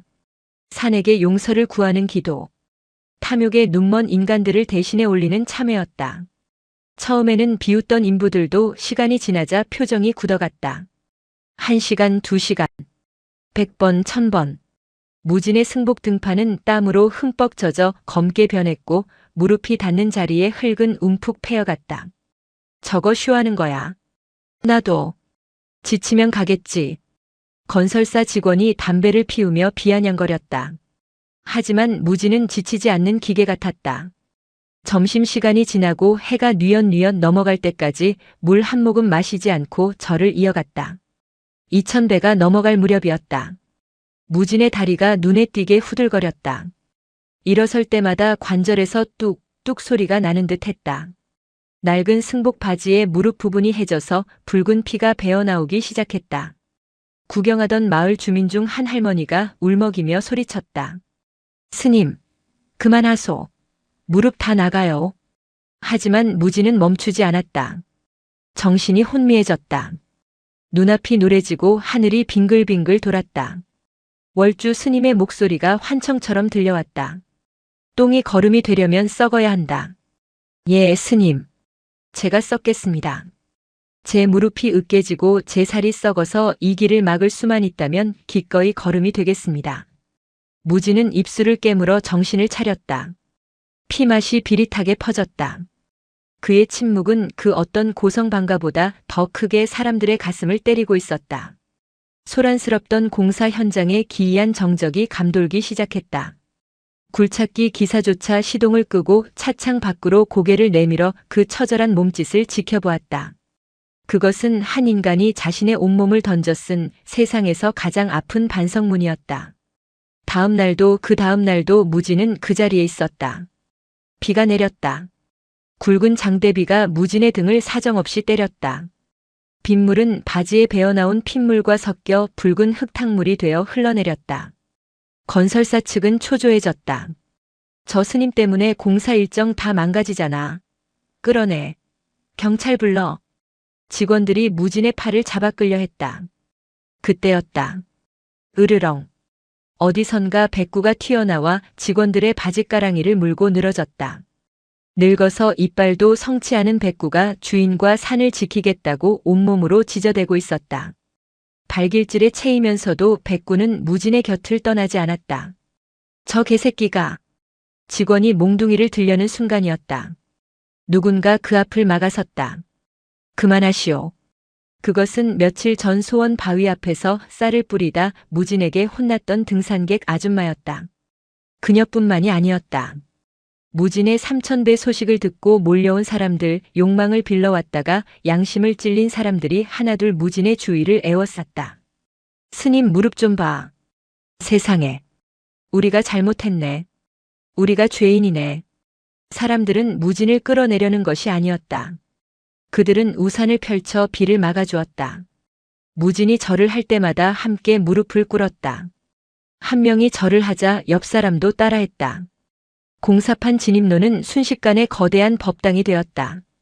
인부들이 들어올 틈이 없었다. 수백 명의 사람들이 비를 맞으며 무진의 뒤를 따라 절을 올렸다. 굴착기 앞을 가로막은 것은 쇠말뚝이 아니라 사람들의 미안함이었다. 작업반장이 한숨을 푹 쉬더니 안전모를 벗었다. 에이씨 안 해. 나도 자식 키우는 사람인데 이건 아니지. 못 해먹겠네 진짜. 그는 트럭에 올라타 시동을 걸었다. 전진이 아니라 후진이었다. 공사 차량들이 하나둘 꽁무니를 빼고 돌아가기 시작했다. 그제야 무진의 동작이 멈췄다. 3000배를 마친 무진은 일어서려 했으나 다리가 말을 듣지 않았다. 그대로 앞으로 고꾸라졌다. 스님, 무진 스님. 사람들이 비명을 지르며 달려들었다. 흙바닥에 쓰러진 무진의 얼굴은 빗물에 젖어 창백했으나 입가에는 희미한 미소가 걸려 있었다. 그가 쓰러진 자리, 무릎이 닿았던 그 땅에 작은 웅덩이가 생겼다. 그 웅덩이에 비친 하늘은 비가 그치고 맑게 개어가고 있었다. 무진이 눈을 뜬 곳은 병원이었다. 탈진과 무릎 연골 파열. 의사는 당분간 걷기 힘들 거라고 했다. 하지만 무진은 일주일 만에 깁스를 한 채 퇴원했다. 갈 곳이 있었기 때문이었다. 절뚝거리며 돌아온 황 역사는 달라져 있었다. 케이블카 계획은 전면 백지화되었다. 하지만 더 놀라운 변화는 사람들에게서 일어났다. 입구에는 가져온 쓰레기 되가져가기 현수막이 걸려 있었고 등산객들은 누가 시키지 않아도 검은 비닐봉지를 허리춤에 메고 있었다. 그들은 산을 오르며 남이 버린 쓰레기까지 줍고 있었다. 무진이 정상에 올랐을 때 눈앞의 광경에 말을 잇지 못했다. 그 지저분하던 매화나무 주변이 말끔하게 청소되어 있었다. 나무에 꽂혀있던 지폐와 동전들은 모두 수거되어 무덤 앞 불전함에 정갈하게 담겨 있었다. 그리고 그 불전함 위에는 누군가 삐뚤빼뚤하게 쓴 팻말이 놓여 있었다. 이 돈은 고아들을 위해 써주세요. 무진의 가슴이 먹먹해졌다. 그는 깨달았다. 자신이 틀렸음을. 사람들을 쫓아내고 욕하는 것만이 산을 지키는 방법이라 생각했다. 그들을 똥보다 못한 존재라 여겼다. 하지만 월주 스님의 말씀이 맞았다. 똥도 잘 삭히면 거름이 되듯 사람들의 욕망도 올바른 길로 인도하면 선행이 되는 것이었다. 무진이 보여준 희생이 사람들의 마음속에 잠자던 양심의 씨앗을 틔운 것이다. 무진은 깁스를 한 다리를 끌고 매화나무 아래 섰다. 바람이 불자 붉은 꽃잎이 비처럼 쏟아졌다. 그는 월주 스님의 육아일기를 품에서 꺼냈다. 스님, 보고 계시지요? 무지는 하늘을 보며 웃었다. 사람들이 변했습니다. 아니, 제가 변했습니다. 이제 저는 산지기가 아니라 사람들의 마음밭을 가는 농부가 되겠습니다. 그날 이후 운심사에는 새로운 풍경이 생겨났다. 무지는 더 이상 똥지게를 지지 않았다. 대신 그는 입구에서 등산객들에게 빈 포대를 나누어 주었다. 이 포대에 마음의 근심을 담아오세요. 쓰레기는 제가 처리해 드립니다. 대신 깨끗해진 마음에 꽃씨 하나씩 심어가세요. 사람들은 쓰레기를 주워 담으며 자신의 욕심을 비웠고 내려가는 길에 무진의 미소를 보며 위로를 채웠다. 황역사는 이제 소원 비는 산이 아니라 마음을 씻는 산으로 다시 태어나고 있었다. 무진은 불편한 다리로 절뚝거리며 마당을 쓸었다. 그 뒷모습이 어딘가 월주 스님을 닮아가고 있었다. 그러나 이야기의 끝은 아직 아니었다. 무진이 30살이 되던 해, 그 무덤의 진짜 비밀이 밝혀지는 사건이 발생한다. 그것은 무진의 인생을 송두리째 뒤흔들고 이 소설의 주제를 관통하는 거대한 반전이었다. 무진의 나이 30. 그는 이제 운심사의 주지가 될 자격을 갖춘 어엿한 승려였다. 하지만 그는 주지직을 사양하고 여전히 산을 지키는 소임을 자처하고 있었다. 황역사는 이제 전국적인 명소가 되었다. 봄이면 붉은 매화가, 가을이면 억새가 장관을 이루는 치유의 숲. 사람들은 그곳을 무진의 숲이라 불렀으나 정작 무진은 매일 새벽 그 빈 무덤가에 앉아 화두를 들 뿐이었다. 그러던 어느 늦가을 비 내리는 날이었다. 등이 굽은 노파 한 명이 저를 찾아왔다. 허름한 행색에 병색이 완연한 얼굴이었다. 스님, 산꼭대기에 아기 무덤이 있다는 게 사실입니까? 노파의 목소리는 쇠를 긁는 듯 거칠었다. 무진이 합장하며 답했다. 무덤이라 불리지만 사실은 비어있는 돌무더기입니다. 누구신지요? 비어있다. 비어있다니. 노파는 그 자리에 주저앉아 가슴을 쳤다. 아닙니다. 비어있을 리가 없습니다. 제가 묻었으니까요. 무진의 눈썹이 꿈틀했다. 20년 넘게 지켜온 그 미지의 공간에 대한 단서가 불쑥 나타난 것이다. 그게 무슨 말씀이십니까? 보살님이 묻다니요? 노파는 떨리는 손으로 마른 세수를 했다. 30년 전입니다. 이 산에 큰 불이 났던 해. 저는 죄인입니다. 갓 낳은 핏덩이를 키울 능력이 없어 그 산 정상 바위 틈에 버렸습니다. 며칠 뒤에 다시 가보니 아이는 온데간데 없고 핏자국만 있었습니다. 짐승이 물어간 게지요. 노파의 눈에서 탁한 눈물이 흘러내렸다. 그래서 그 자리에 돌을 쌓았습니다. 시신도 못 찾았으니 돌이라도 덮어주자고. 그게 제 업보입니다. 무진의 심장이 쿵쿵 뛰기 시작했다. 30년 전, 산불, 그리고 버려진 아이. 모든 시간이 톱니바퀴처럼 맞아떨어지고 있었다. 무진은 침착하려 애쓰며 물었다. 그 아이가 살아있을 거란 생각은 안 해보셨습니까? 살다니요. 그 추운 날 불타버린 산에서 갓난쟁이가 어찌 삽니까? 죽었지요. 그래서 소문을 듣고 찾아왔습니다. 죽기 전에 그 무덤에 술이라도 한 잔 올리고 싶어서. 무진은 노파를 부축해 일으켰다. 그의 손끝이 미세하게 떨리고 있었다. 가시지요. 제가 모셔다 드리겠습니다. 빗줄기가 굵어지는 산길을 무진은 노파를 업고 올랐다. 노파는 깃털처럼 가벼웠다. 죄책감의 무게가 살을 파먹어 뼈만 남은 듯 했다. 스님, 무겁지 않으십니까? 괜찮습니다. 저는 평생 똥지게를 지고 이 길을 다녔습니다. 똥보다 가볍습니다. 정상에 도착했을 때 붉은 매화나무는 잎을 다 떨구고 앙상한 가지만 남아 비를 맞고 있었다. 그 아래 이끼 낀 돌무더기가 놓여 있었다. 노파는 무덤을 보자마자 굴러떨어지듯 등에서 내려와 돌무더기를 끌어안았다. 아가, 불쌍한 내 새끼. 애미가 왔다. 나쁜 애미가 왔다. 노파의 통곡 소리가 빗소리에 묻혔다. 무진은 그 뒤에 서서 묵묵히 비를 맞았다. 그의 시선은 무덤이 아니라 허공 어딘가를 응시하고 있었다. 그때였다. 무진이 품속에서 낡은 공책 한 권을 꺼냈다. 돌아가신 월주 스님의 육아일기였다. 그는 떨리는 손으로 마지막 장을 펼쳤다. 그동안 차마 읽지 못했던 봉인된 마지막 페이지였다. 무진은 노파에게 다가가 나직이 말했다. 보살님, 이 무덤 한번 파보시겠습니까? 노파가 고개를 번쩍 들었다. 파다니요? 천벌 받을 소리를. 확인해 보셔야지요. 정말 아이가 죽었는지, 뼈라도 남아있는지. 무진의 눈빛은 단호했다. 무진은 옆에 있던 호미를 들었다. 그리고 20년 동안 자신이 그토록 애지중지하며 지켜왔던 매일 똥을 주고 꽃을 심었던 그 신성한 돌무더기를 허물기 시작했다. 안 돼. 내 새끼 뼈가 다친다. 노파가 말렸지만 무진은 멈추지 않았다. 돌을 치우고 흙을 파냈다. 검게 썩은 흙, 똥거름이 되어버린 흙들이 파헤쳐졌다. 한참을 팠을까. 바닥이 드러났다. 그러나 그곳엔 아무것도 없었다. 하얀 뼈도 옷가지도 핏자국도 없었다. 오직 30년 전 노파가 깔아두었을 너덜너덜한 포대기 조각 하나만이 삭지 않고 남아있었다. 어째서 뼈가 없는 게냐? 노파가 망연자실하여 중얼거렸다. 무진은 그 흙구덩이 속에 주저앉았다.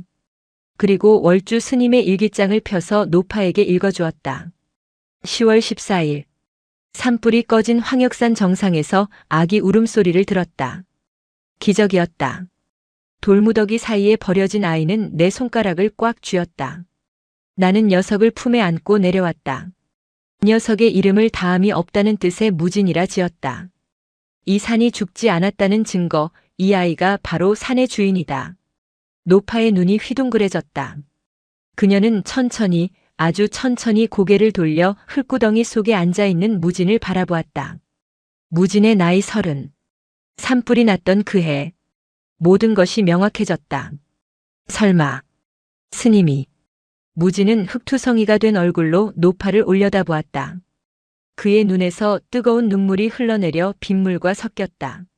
제가 그 아이입니다. 20년 동안 제가 매일 똥을 지어 나르며 살리려 했던 것, 제가 춥지 말라고 덮어주었던 것, 외롭지 말라고 말을 걸었던 것. 그것은 죽은 아이가 아니었습니다. 바로 저 자신이었습니다. 무진은 오열했다. 그는 평생 고아라는 외로움, 버려졌다는 상처를 안고 살았다. 그래서 본능적으로 자신이 버려진 그 장소로 이끌렸던 것이다. 그곳에 자신을 투영하고 스스로를 위로하기 위해 그토록 처절하게 산을 올랐던 것이다. 똥지개는 단순한 걸음이 아니었다. 그것은 무진이 스스로에게 주는 밥이었고 사랑이었다. 세상이 버린 가장 더러운 것으로 세상에 버려진 가장 불쌍한 자신을 키워낸 것이다. 노파는 무진의 발 아래 엎드려 울다가 실신했다. 죽여다오. 나를 죽여다오. 무진은 쓰러진 노파를 안아 일으켰다. 원망이 치솟을 법도 했다. 자신의 인생을 송두리째 흔든 장본인. 지옥 같은 고아의 삶을 준 여자. 하지만 무진의 마음속에서는 이상하리만치 평온한 바람이 불고 있었다. 그는 노파를 안고 매화나무 아래 앉았다. 비가 그치고 구름 사이로 햇살이 비치기 시작했다. 앙상한 나뭇가지 끝에 맺혀있던 빗방울이 보석처럼 빛났다. 어머니. 무진이 처음으로 그 단어를 입에 올렸다. 우지 마세요. 당신은 저를 버린 게 아닙니다. 이 산에 심으신 겁니다. 스님. 보세요. 당신이 저를 이곳에 놓아두었기에 제가 이 산을 만났습니다. 제가 이 산을 살리기 위해 똥지개를 졌고 그 덕분에 죽어가던 황역산이 꽃대궐이 되었습니다. 무진은 파헤쳐진 흙구덩이를 가리켰다. 만약 제가 따뜻한 아랫목에서 자랐다면 저는 평범한 사람이 되었겠지요. 하지만 척박한 돌무더기에 버려졌기에 저는 생명의 귀함을 아는 수행자가 되었습니다. 저의 똥이 거름이 되었듯 당신이 준 고통이 저를 꽃피우게 했습니다. 그것은 월주 스님이 평생 가르치려 했던 화두의 답이었다. 번뇌 즉 보리. 가장 더러운 번뇌 고통, 원망과 곧 깨달음의 재료라는 것. 무진은 자신의 출생의 비밀이라는 거대한 똥을 이제 완벽한 꽃으로 승화시킨 것이다. 노파는 무진의 품에서 하염없이 눈물을 흘리다 며칠 뒤 절에서 평온하게 숨을 거두었다. 무진은 그녀를 그 빈 무덤 자리에 수목장으로 모셨다. 이제 그곳은 더 이상 버려진 아기의 무덤이 아니라 어머니와 아들이 다시 만난 화해의 장소가 되었다. 다시 봄이 왔다. 황역산은 그 어느 해보다 붉게 타올랐다. 수천 그루의 홍매화가 일제히 꽃망울을 터뜨려 산 전체가 불타는 듯 했다. 예전에는 산불로 붉었던 산이 이제는 생명으로 붉게 물들었다. 무진은 늙은 백구와 함께 정상에 올랐다. 그의 다리는 여전히 조금 절뚝거렸지만 표정은 갓 태어난 아이처럼 맑았다. 그는 매화나무 아래 섰다. 바람이 불어와 꽃잎이 눈처럼 흩날렸다. 무진은 손을 뻗어 꽃잎 하나를 잡았다. 향기. 지독했던 똥냄새는 흔적도 없고 오직 그윽한 매화 향기만이 온 세상을 덮고 있었다. 무진이 웃었다. 그리고 그가 평생 짊어졌던 마음속의 똥지게를 비로소 내려놓았다. 잘 컸다. 참 예쁘게 컸어. 그가 스스로에게 그리고 산에게 건넨 마지막 인사였다. 멀리서 범종 소리가 은은하게 울려 퍼졌다. 가장 더러운 것으로 가장 깨끗한 것을 만들어낸 아이. 그 아이 무진의 이야기는 바람을 타고 천리만리 퍼져나갔다. 영상이 마음에 드셨다면 구독과 좋아요, 댓글 부탁드립니다. 부탁드립니다. 부탁드립니다. 부탁드립니다. 부탁드립니다.